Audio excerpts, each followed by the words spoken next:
சட்டப்பேரவை அப்படின்னா நமக்கெல்லாம் என்ன தெரியும் அப்படின்னு பார்த்தா மக்கள் பிரச்சனையை அவர் பேசக்கூடிய ஒரு இடம் அப்படின்னு சொல்லலாம். அரசாங்கத்தை கேள்வி கேட்குற ஒரு இடம் அப்படின்னு சொல்லலாம். அரசாங்கம் பதில் சொல்லக்கூடிய ஒரு இடம் அப்படி தானே நாம் நினச்சிட்டு இருப்போம்.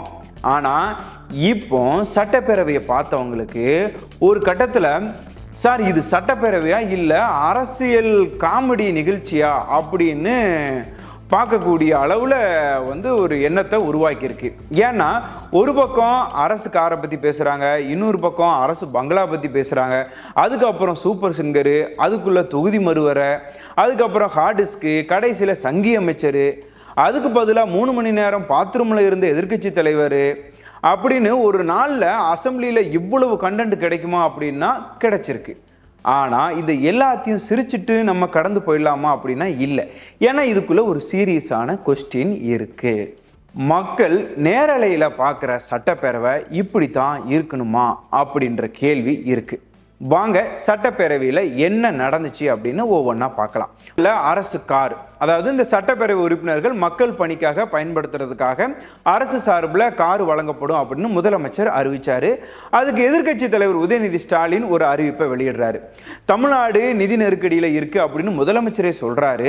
அதனால் திமுகவை சேர்ந்த 59 எம்எல்ஏக்களுக்கும் அரசு வழங்கக்கூடிய அந்த காரை நாங்கள் வாங்க மாட்டோம் அப்படின்னு சொல்கிறாரு. அதோடு தேவையற்ற செலவுகளை குறைச்சி பொருளாதாரத்தில் நலிவடைஞ்ச உறுப்பினர்களுக்கு மட்டும் இந்த வசதியை நீங்கள் வழங்கலாம் அப்படின்னு சொல்கிறாரு. சரி, கார் வேண்டாம்னு சொல்லிட்டாரு. அதுக்கு உடனே அமைச்சர் ஆதவ அர்ஜுனா வந்து சொல்கிறாரு, அங்கே தான் இன்னொரு ஆங்கிள் வருது. அவர் சொல்கிறது, கார் வச்சிருக்கிற தாவேக எம்எல்ஏக்கள் யாருமே கார் வாங்க போகிறது இல்லை.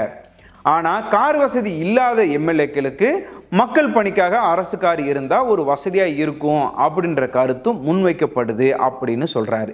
அதோடு உதயநிதியை பார்த்து, உங்களுக்கு 2-3 வீடு இருக்குது, ஆனால் அரசு பங்களாவில் நீங்கள் ஏன் இருக்கீங்க, அரசு பங்களா வேணும் அப்படின்னு ஏன் கோரிக்கை வச்சிங்க அப்படின்ற கேள்வியையும் வச்சார். அவ்வளவுதான். நாம் கார் பற்றி பேசிகிட்டு இருந்தோம், கார் போய் பங்களாவுக்கு போயிடுச்சு. சார், அரசு கார் வேண்டான்னு சொன்னால் அடுத்த கேள்வி அரசு பங்களா. அரசியலில் எந்த கதவு திறந்தாலும் அடுத்த அறையில் இன்னொரு கவுண்டர் ரெடியாக இருக்குது.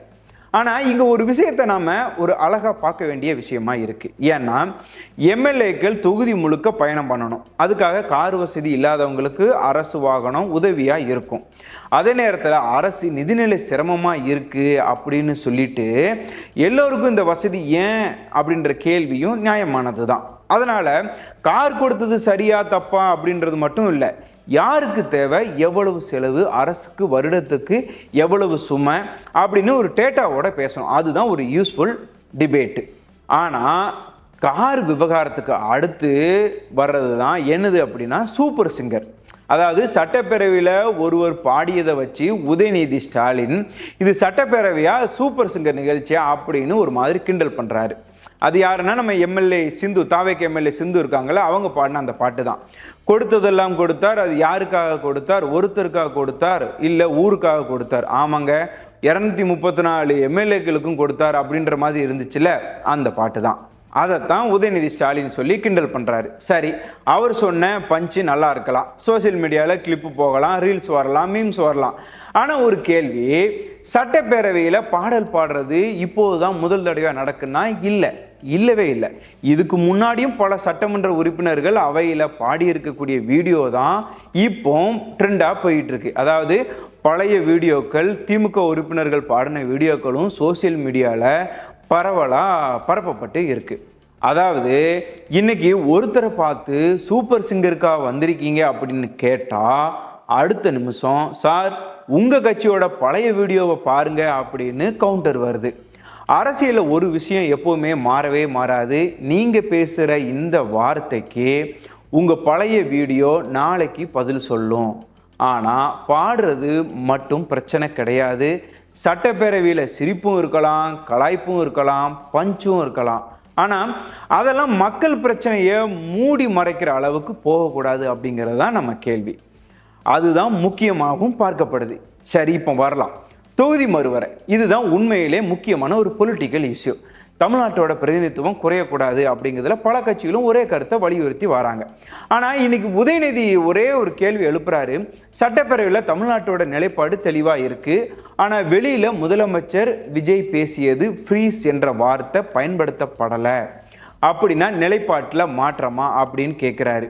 ஏன்னா அண்மையில் நடந்த தென் மாநில முதலமைச்சர்கள் மாநாடு நடந்துச்சு இல்லையா, அமித்ஷா அவங்க கலந்துக்கிட்டாங்கல்ல, அதில் வந்து டீலிமிட்டேஷனை பற்றி விஜய் அவர் தெரிவித்த கருத்து முரண்பாடாக இருக்குது அப்படின்றத சுட்டி காட்டி உதயநிதி ஸ்டாலின் இதை முன் வச்சு பேசுகிறாரு. அதற்கு ஆதவர்ஜுனா தமிழ்நாட்டோட நிலைப்பாட்டில் எந்த மாற்றமும் இல்லை அப்படின்னு விளக்கம் அளிக்கிறாரு. அதாவது நாங்கள் டீலிமிட்டேஷனுக்கு எதிரான நிலைப்பாட்டை மாற்றவே இல்லை அப்படிங்கிறது தாவேகா தரப்போட பதிலாக இருக்குது. இந்த விவாதம் கிட்டத்தட்ட ஒரு சுமார் 40 நிமிடங்கள் சூடாக நடந்துச்சு. இங்கே நம்ம என்ன பார்க்கணும் அப்படின்னா, திமுக சொல்கிறத மட்டும் நம்ப வேண்டியது கிடையாது, தாவேகா சொல்கிறத மட்டும் நம்பணும்னு அவசியம் இல்லை. தமிழ்நாட்டோட ரெப்ரசன்டேஷன் குறையக்கூடாது, அதுதான் முக்கியம். யார் சொன்னாங்க, எப்படி சொன்னாங்க, எந்த வார்த்தையை பயன்படுத்தினாங்க அப்படிங்கிறது பொலிட்டிக்கல் டிபேட். ஆனால் தமிழ்நாட்டுக்கு என்ன கிடைக்க போகுது அப்படிங்கிறது மக்களோட கேள்வி. சரி, இப்போ வருவோம். இப்போ சோசியல் மீடியாவையே கலக்கிய அந்த ஒரு முக்கியமான சண்டை இருக்கு. அது என்ன அப்படின்னா, அமைச்சர் நிர்மல்குமார் விசஸ் உதயநிதி. இதுக்கு பின்னணியில் செந்தில் பாலாஜி வராரு. மின் வாரியத்தில் காணாமல் போனதாக கூறப்படும் 18 கார்டுஸ்க்கு தொடர்பாக செந்தில் பாலாஜி கேள்வி எழுப்புறாரு. அதில் முக்கிய ஆவணங்கள் இருக்கலாம் அப்படின்னு கேள்வி எழுப்புறாரு. உடனே மின்துறை அமைச்சர் நிர்மல்குமார் பதில் சொல்ல வராரு. அப்போ செந்தில் பாலாஜியை விமர்சிக்க ஆரம்பிக்கிறார். அவருடைய அமைச்சரவை காலத்தில் மின் வாரியம் சந்தித்த பிரச்சனை, கொள்முதல் தொடர்பான குற்றச்சாட்டுகள் அப்படின்னு பழைய விஷயங்களை எடுத்துட்டு வராரு. அதாவது செந்தில் பாலாஜி கேட்கறது 18 கார்டுஸ்க்கு எங்க அப்படின்னு, நிர்மல்குமார் கேட்கறது நீங்கள் அமைச்சராக இருந்தப்போ நடந்த விஷயங்களுக்கு என்ன பதில் அப்படின்னு. ஒரு கேள்விக்கு பதில் சொல்ல ஆரம்பித்த அசெம்பிளி அடுத்த கட்சி காலத்தோட கணக்கை திறக்குது. ஆனால் இங்கே ஒரு விஷயம், குற்றச்சாட்டு வேறு, நிரூபிக்கப்பட்ட உண்மை வேறு. அதனால் எந்த தரப்பு குற்றச்சாட்டு வச்சா அதை விசாரணை செஞ்சு ஆதாரத்தோட முடிவு சொல்லணும். ஆனால் இங்கே தான் அந்த ஃபேமஸ் லைன் வருது.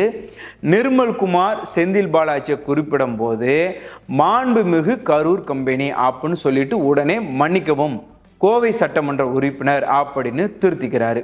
அவ்வளவுதான், அவையில் எதிர்ப்பு வந்துச்சு. சார், ஒரு வார்த்தை கரூர் கம்பெனி, அடுத்த நொடி சாரி கோவை சட்டமன்ற உறுப்பினர். அரசியல் ஸ்பீச்சில் ஆட்டோ கரெக்ட் கூட பொலிட்டிக்கலாக ஆயிடுது. ஆனால் இதோட முடியலை. அதுக்கப்புறம் உதயநிதி குறுக்கிட்டு அமைச்சர் நிர்மல்குமாரை சங்கி அமைச்சர் அப்படின்னு குறிப்பிடுறாரு. அதுக்கு நிர்மல்குமார் பதிவிட்ட பதில் இன்னைக்கு சோசியல் மீடியா ஃபுல்லாக கண்டென்ட் ஆயிருக்கு. அது என்ன அப்படின்னா, அதான் 3 மணி நேரம் பாத்ரூமில் இருந்த எதிர்கட்சி தலைவர் அப்படின்னு சொல்லதுக்கு எவ்வளோ நேரம் ஆகும், 5 நிமிஷம் ஆகுமா அப்படின்னு ஒரு பதிலடி கொடுக்குறாரு. அவ்வளவுதான். மின்சார வாரியம், 18 ஹார்டிஸ்க்கு, செந்தில் பாலாஜி அப்படின்னு ஆரம்பித்த விவாதம் கடைசியாக கரூர் கம்பெனி, கோவை சட்டமன்ற உறுப்பினர், சங்கி அமைச்சர், கடைசியில் 3 மணி நேரம் பாத்ரூம், அந்த அளவுக்கு போயிட்டு. சார், மக்கள் வீட்டில் இபி பில் பார்த்துட்டு இருக்காங்க, அசம்பிளியில் இபியில் இருந்து பாத்ரூம் வரைக்கும் டிபேட் போயிடுச்சு. ஆனால் இங்கே உதயநிதியும் விட்டு கொடுக்கல. அமைச்சர் தன்னை பற்றி தனிப்பட்ட விஷயத்தை பேசுகிறத விமர்சித்து யார் எவ்வளவு நேரம் பாத்ரூமில் இருந்தாங்க அப்படிங்கிறத கண்காணிக்க அமைச்சர்கள் நியமிக்கப்பட்டிருக்காங்களா அப்படின்ற மாதிரி ஒரு கவுண்டரையும் கொடுக்குறாரு. அதாவது ஒரு வார்த்தைக்கு இன்னொரு வார்த்தை உடனே வருது, ஒரு பஞ்சுக்கு இன்னொரு பஞ்சும் உடனே வருது. இதுதான் தற்போதைய அசம்பிளியில் நடக்கிற கூத்தா இருக்கு. இப்போ இதுக்குள்ள இன்னொரு முக்கியமான விஷயம், சபாநாயகர் ஜேசிடி பிரபாகர் வராரு. அவர் சொல்ல வர்ற மெசேஜ் என்னன்னா, சட்டப்பேரவையில் விவாதம் இருக்கலாம், கடுமையான விமர்சனம் இருக்கலாம், ஆனால் அவையோட கண்ணியம் காப்பாற்றப்படணும். இதுக்கு நம்ம பழைய வரலாற்றில் ஒரு பெரிய எக்ஸாம்பிளே இருக்குங்கிறதையும் அவர் சொல்கிறாரு. அது என்ன அப்படின்னா, 2017 பிப்ரவரி 18 முன்னாள் முதலமைச்சர் எடப்பாடி பழனிசாமி மீதான ஒரு நம்பிக்கை வாக்கெடுப்பு நடந்த நாள். ரகசிய வாக்கெடுப்பு வேணும் அப்படின்னு திமுக உறுப்பினர் வலியுறுத்துறாங்க. அமளி அதிகரிக்குது. ஒரு கட்டத்தில் திமுக உறுப்பினர்கள் சபாநாயகர் தனபாலினி இருக்கையில் அமர்ந்த சம்பவமும் நடந்துச்சு. அந்த நாளை தொடர்ந்து ஸ்டாலின் கிழிஞ்ச சட்டையோட அசம்பிளியை விட்டு வெளியே வந்து தன்னை வலுக்கட்டாயமாக வெளியேற்றினாங்க அப்படின்னு சட்டை கிழிஞ்சதா குற்றமும் சாட்டினார்.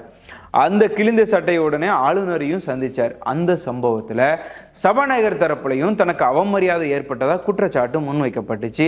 மேஜை மேலே ஏறி நின்னாங்கன்னு சொல்லப்பட்டுச்சு. அதாவது 2017 அசம்பிளிக்குள்ளே நடந்தது இன்னைக்கு அரசியல் ரெஃபரன்ஸாக பயன்படுத்துகிற அளவுக்கு பெரிய சம்பவம். அதனால இன்னைக்கு யார் ஆட்சியில் இருக்காங்க, யார் எதிர்க்கட்சியில் இருக்காங்க அப்படிங்கிறது முக்கியம் இல்லை. அந்த மாதிரி நிலை மீண்டும் வரக்கூடாது அப்படிங்கிறது தான் எல்லாருமே நினைக்கணும். இப்போ இதையெல்லாம் சிரிச்சுட்டே பார்த்துட்டு இருக்காரு அதிமுக முன்னாள் முதலமைச்சர் எடப்பாடி பழனிசாமி.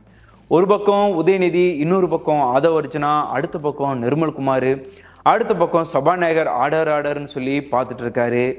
இபிஎஸ் அமைதியாக உட்காந்து சில நேரம் சிரிச்சுட்டு எல்லாத்தையும் பார்த்துட்டு இருக்காரு. அவரை பார்த்தா நீங்கள் எல்லாரும் பேசுங்கப்பா நான் பார்த்துக்கிறேன் அப்படின்னு சொல்கிற மாதிரி இருக்குது. ஆனால் அவரும் முக்கியமான அரசியல் விவாதத்திலிருந்து முழுசாக வெளியே நிற்கலை. குறிப்பாக தொகுதி மறுவரை விவகாரத்தில் தமிழ்நாட்டோட பிரதிநிதித்துவத்தை பாதுகாக்கணும் அப்படின்ற நிலைப்பாடும் முன்வைக்கப்படுது. காவிரி பிரச்சனை பற்றி பேசப்படுது, மீனவர் பிரச்சனைலாம் பேசப்படுது. அதனால் அந்த சிரிப்பை மட்டும் வச்சு அவரை சைலண்ட் ஸ்பெக்டேட்டர் ஆக காட்டுறது சரி கிடையாது. ஆனால் அந்த விஷுவலை ட்ரோல் பண்ணாமல் எப்படி விட முடியும் அப்படின்னு தான் அது பரவிட்டு இருக்கு. ஏன்னா அமைதியாக சிரிச்சுட்டே பார்த்துட்டு இருந்தது அப்படி இருந்துச்சு. இப்போ இந்த முழு கலகலப்புக்கும் நடுவில் நமக்கு ஒரு நல்ல எக்ஸாம்பிளும் இருக்குது. அது என்ன அப்படின்னா, பாமக சட்டமன்ற உறுப்பினர் சௌமியா அன்புமணி. நிறைய பேர் இருக்காங்க, ஆனால் குறிப்பாக இவங்களை தான் சொல்லப்படுது. சட்டப்பேரவையில் விவசாயம், பயிர்க்கடன் தள்ளுபடி, விவசாயிகளின் மற்ற பிரச்சனை, மக்களுக்கு தேவையான திட்டங்கள், நீர் நில மேலாண்மை, போத ஒழிப்பு அப்படின்னு சப்ஸ்டாண்டிவாக பேசுகிற ஒரு உறுப்பினராக அவருடைய செயல்பாடை பலரும் பாராட்டி வர்றாங்க.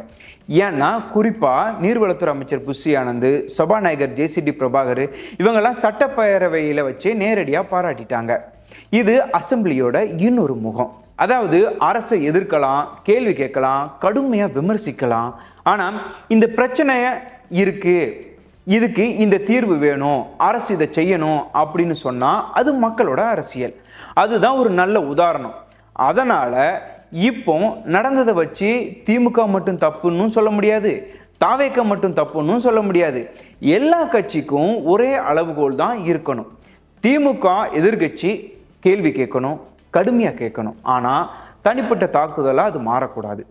அதே நேரத்தில் தாவேக ஆளுங்கட்சி கேள்விக்கு பதில் சொல்லணும், கடந்த ஆட்சியை விமர்சிக்கலாம். ஆனால் அவங்க காலத்தில் என்ன நடந்துச்சு அப்படின்னு மட்டும் சொல்லிட்டு நாங்கள் இப்போ என்ன செய்ய போகிறோம் அப்படிங்கிறத மறக்கக்கூடாது. அதே நேரத்தில் அதிமுக நீங்கள் எதிர்க்கட்சியாக இருந்தாலும் அரசு தவறு செஞ்சால் கேள்வி கேளுங்க, அரசு நல்லது செஞ்சால் பாராட்டுங்க. அதுதான் நல்ல எதிர்க்கட்சி. சார், ஒரு விஷயம் மட்டும், சட்டப்பேரவை அப்படிங்கிறது காமெடி ஸ்டேஜ் கிடையாது. அதே நேரத்தில் அது ஒரு போரிங் கிளாஸ் ரூமும் கிடையாது. சிரிப்பு இருக்கலாம், பஞ்ச் இருக்கலாம், பொலிட்டிக்கல் கவுண்டர் இருக்கலாம். ஆனால் அதுக்கெல்லாம் ஒரு லிமிட் இருக்கணும். ஏன்னா அந்த அவைக்குள்ளே பேசுகிற ஒவ்வொரு வார்த்தையும் வெளியே இருக்கிற மக்களை ரெப்ரசன்ட் பண்ணுது. ஒரு எம்எல்ஏ என் தொகுதியில் சாலை வேணும் அப்படின்னு பேசுகிறாரு, இன்னொருவர் விவசாயிக்கு தண்ணீர் வேணும் அப்படின்னு பேசுகிறாரு, இன்னொருத்தர் மாணவர்களுக்கு இந்த வசதியெல்லாம் வேணும் அப்படின்னு பேசுகிறாரு. அரசாங்கம் இதை எப்படி செய்கிறோம் அப்படின்னு பதில் சொல்லுது. இதுதான் சட்டப்பேரவை. ஆனால் 1 மணி நேர விவாதத்தில் யார் சூப்பர் சிங்கரு, யாருக்கு எத்தனை வீடு, யார் கார் வாங்குறாங்க, யார் பாத்ரூமில் எவ்வளோ நேரம் இருந்தாங்க அப்படின்னு போயிட்டு இருந்தா மக்கள் கேட்க வேண்டிய கேள்வி ஒன்று தான். சார், எங்களுக்கு என்ன கிடைச்சது? நான் ஒரு விஷயம் மட்டும் தெளிவாக சொல்கிறேன். சட்டப்பேரவை கலகலப்பாக இருக்கலாம், ஆனால் கலவரமாக இருக்கக்கூடாது. விவாதம் இருக்கலாம், ஆனால் வசைப்பாடலாம் மாறக்கூடாது. பொலிட்டிக்கல் கவுண்டர் இருக்கலாம், ஆனால் பர்சனல் அட்டாக் ஆகக்கூடாது. எதிர்கட்சி கேள்வி கேட்கணும், ஆளுங்கட்சி பதில் சொல்லணும். இதுதான் ஜனநாயகம். இங்கே கார் வந்துச்சு, அதுக்கப்புறம் பங்களா வந்துச்சு, அதுக்கப்புறம் சூப்பர் சிங்கர் வந்துச்சு, தொகுதி மறுவரை வந்துச்சு, 18 ஹார்டிஸ்க்கும் வந்துச்சு. அதுக்கப்புறம் செந்தில் பாலாஜி வராரு, நிர்மல்குமார் வராரு, கரூர் கம்பெனி வருது, சங்கி அமைச்சர் வருது, 3 மணி நேரம் பாத்ரூம் கூட வந்துச்சு. இதை பார்த்து இபிஎஸும் சிரிக்கிறாரு, சபாநாயகர் பார்த்துட்டு இருக்காரு. சௌமியா அன்புமணி ஒரு பக்கம் விவசாயம், நீர்நில மேலாண்மை அப்படின்னு பேசுகிறாங்க. எல்லாமே நடந்துச்சு. ஆனால் நாளைக்கு மக்கள் எதை நினைவில் வச்சுக்கணும், யார் யாரை என்ன சொன்னாங்க அப்படிங்கிறதையா, இல்லை எந்த பிரச்சனைக்கு என்ன தீர்வு கிடைச்சது அப்படிங்கிறதையா, அதுதான் முக்கியம். ஏன்னா அசெம்பிளியில் நடந்த சண்டை அடுத்த நாள் மறந்துடும். ஆனால் அசெம்பிளியில் எடுக்கப்பட்ட ஒரு நல்ல முடிவு ஒரு குடும்பத்தோட வாழ்க்கையவே மாற்றிடும். அதனால் நம்ம அரசியல்வாதிகள் எல்லாருமே ஒரு விஷயத்தை மட்டும் நினைவில் வச்சுக்கணும். நீங்கள் பேசுகிற ஒவ்வொரு வார்த்தையும் உங்களை மட்டும் ரெப்ரசன்ட் பண்ணாது, உங்களை தேர்ந்தெடுத்த மக்களையும் அது ரெப்ரசன்ட் பண்ணும். அதனால் கிண்டல் பண்ணுங்க, கவுண்டர் பண்ணுங்க, கேள்வி கேளுங்க, அரசை விமர்சிங்க, எதிர்கட்சியாக விமர்சிங்க. ஆனால் கடைசியில் மக்கள் சொல்லணும், ஆமாம் இவங்க நமக்காகத்தான் பேசுகிறாங்க, அந்த ஒரு நம்பிக்கை இருந்தால் அதுதான் நல்ல சட்டப்பேரவை, அதுதான் நல்ல அரசியல். இல்லைன்னா அசெம்பிளியில் மட்டும் சத்தம் கேட்டுகிட்டே இருக்கும், மக்கள் பிரச்சனை மட்டும் அமைதியாக கடந்துரும். இதுதான் நம்மோட கருத்து, பொதுமக்களோட கருத்தும். இங்கே நடக்கிறதெல்லாம் பார்த்து பொதுமக்களாகிய நீங்கள் என்ன நினைக்கிறீங்க அப்படின்னு உங்களோட கருத்துக்களை கமெண்ட்டில் பதிவிடுங்க. மீண்டும் ஒரு முக்கியமான செய்தியில் சந்திப்போம். நான் உங்கள் வினோத். இது ஃபயர்லைன் தமிழ். நன்றி, வணக்கம்.